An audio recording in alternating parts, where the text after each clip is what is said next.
A speed time curve of train, एक train आहे ज्याचा स्पीड टाईम कर्वेचर दिला आहे आणि त्याच्यामध्ये काय युनिफॉर्म ॲक्सलरेशन अल्फा दिलं आहे. युनिफॉर्म ॲक्सलरेशन अल्फा किती आहे रे?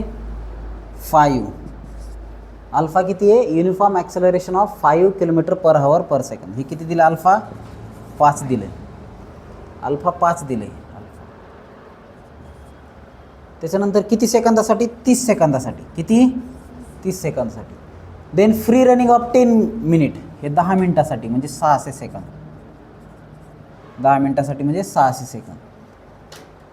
त्याच्यानंतर युनिफॉर्म रिटार्डेशन, हे बीटा दिलं आहे. किती दिलं आहे? 6 दिलं आहे. किती टायमासाठी दिलं का काही? नाही दिलं. ओके. स्टॉप टाईम दिला आहे किती? 5 मिनटं. 5 मिनटं म्हणजे किती? 300 सेकंद. तर हे कळालं अल्फा बीटा. आता बघा काय काढायचं आहे? डिस्टन्स काढायचं आहे. 2 स्टेशनमधलं अंतर, पहिल्या तर शेवटच्या याचं डिस्टन्स काढायचं. त्याच्यानंतर मॅक्सिमम स्पीड काढायची. त्याच्यानंतर ॲव्हरेज स्पीड आणि शेड्यूल स्पीड काढायची. एवढं काढायचं. तर बघा अल्फा इज इक्वल्स टू काय? Vm/T1. Alpha is equals to Vm/T1 हे माहिती आहे तुम्हाला. आणि beta is equals to Vm/T3. Alpha is equals to Vm हे केलं ना तुम्ही. तर मग याच्यावरून Vm is equals to alpha T1 काढा. Vm is equals to alpha T1. याला मल्टिप्लिकेशनमध्ये नाही. तर मग अल्फा किती? 5, T1 किती? 30 सेकंद. तर हे आलं 150 km/h आलं. 150ची स्पीड आली. किती आली? 150ची स्पीड आली. मग आता ही 150ची स्पीड याच्यात टाका. बीटा माहिती आहे तुम्हाला. तर T3 काढता येईल. T3ला इकडे घ्या, बीटाला इकडे घ्या. T3 इज इक्वल्स टू Vm/बीटा. T3 इज इक्वल्स टू Vm/बीटा. मग Vmची व्हॅल्यू 150 डिवायडेड बाय बीटा 6. याला जर सिम्प्लिफाय केलं तर किती येईल? 25 येईल. ओके, समजलं? मग आता Vm आलं, बीटा आलं. तर मग आता आपल्याला काय काढायचं आहे? डिस्टन्स काढायचं आहे. आपल्याला काय काढायचं आहे? डिस्टन्स काढायचे. मग distance is equals to S1 + S2 + S3. हे ट्रायंगल प्लस हा ट्रायंगल प्लस हा ट्रायंगल. हा ट्रायंगल काय असतं? 1/2 into base into height. 1/2 into base into height. Base किती आहे? T1/3600. T1/3600 इंटू हाईट किती आहे? 150. Vm म्हणजे 150.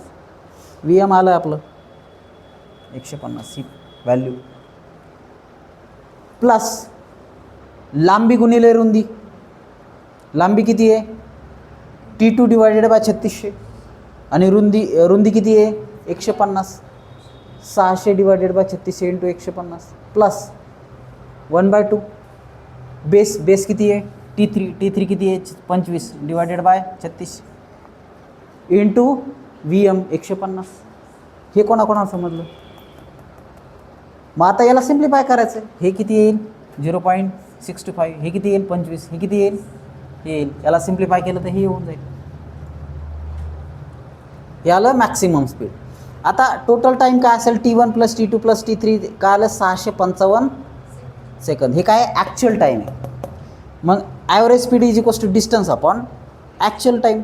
तर डिस्टन्स किती रे? 26.14 डिवायडेड बाय 655 सेकंद. सांगा किती आलं?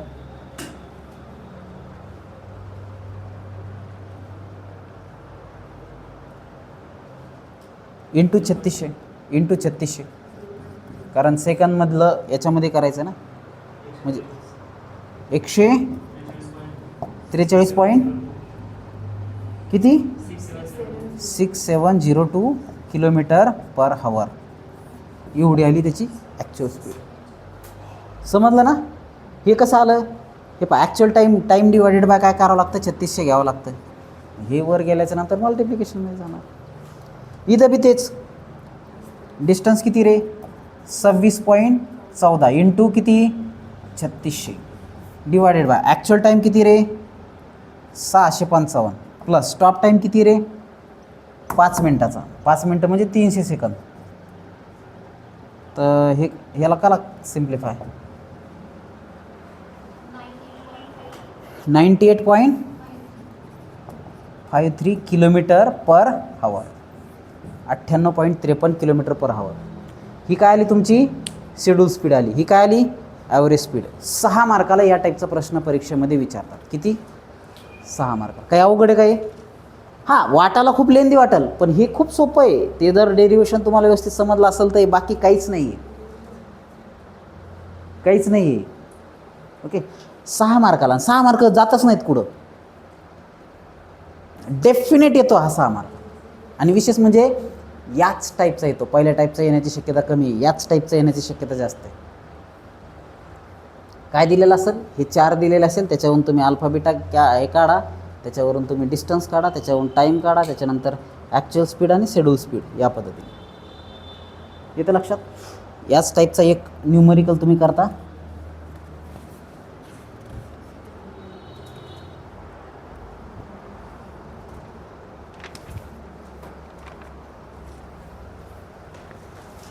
लिहून घेता आहे,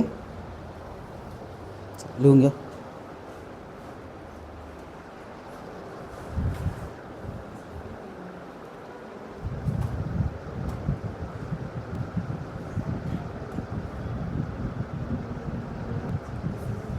सेम न्यूमरिकल आहे,